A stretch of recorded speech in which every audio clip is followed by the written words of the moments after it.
আসসালামু আলাইকুম গাইস, আজকে নিয়ে আসছি আমি ছোট মাছ। এটা নদীর মাছ। হলুদ, লবণ, শুকনা মরিচের গুঁড়া, কাঁচা মরিচ আর এই জায়গা হালকা মশলা বেটে দিচ্ছি, পেঁয়াজ আর কড়া জিরে দিয়ে দিচ্ছি, তেল দিয়ে দিচ্ছি। এখন এটাকে সুন্দর করে মাখাবো।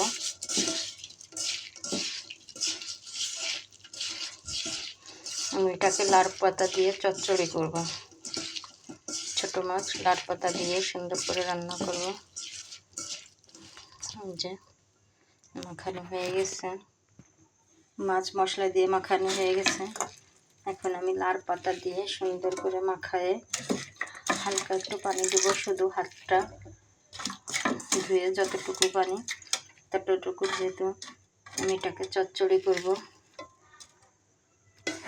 জন্য এটাকে সুন্দর করে মাখাবো।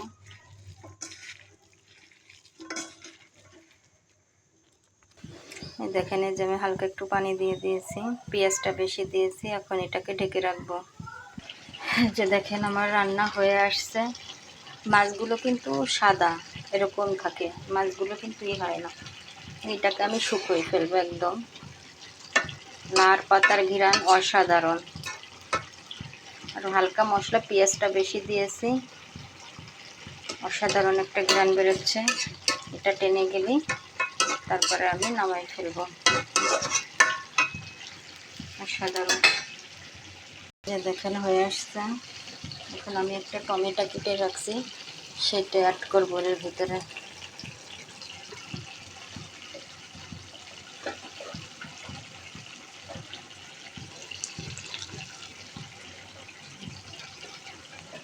টমেটোটা দিয়ে দিয়েছি।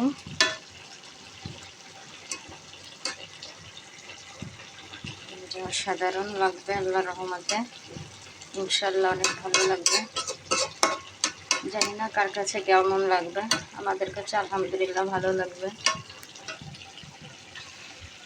এখন একটু ডেকে রাখবো। ফাইনালি দেখেন আমার হয়ে গেছে, একদম শুকাই গেছে। শাকে যতটুকু জড়াই থাকবে জল, ততটুকু দিয়েই আমাদের খাওয়া হয়ে যাবে ইনশাল্লাহ। এই যে হয়ে গেছে, এখন আমি এটাকে নামিয়ে ফেলবো। দেখেন অসাধারণ, আলহামদুলিল্লাহ অনেক সুন্দর হবে। দেখেন আলহামদুলিল্লাহ একদম কিন্তু শুকিয়ে ফেলেছি।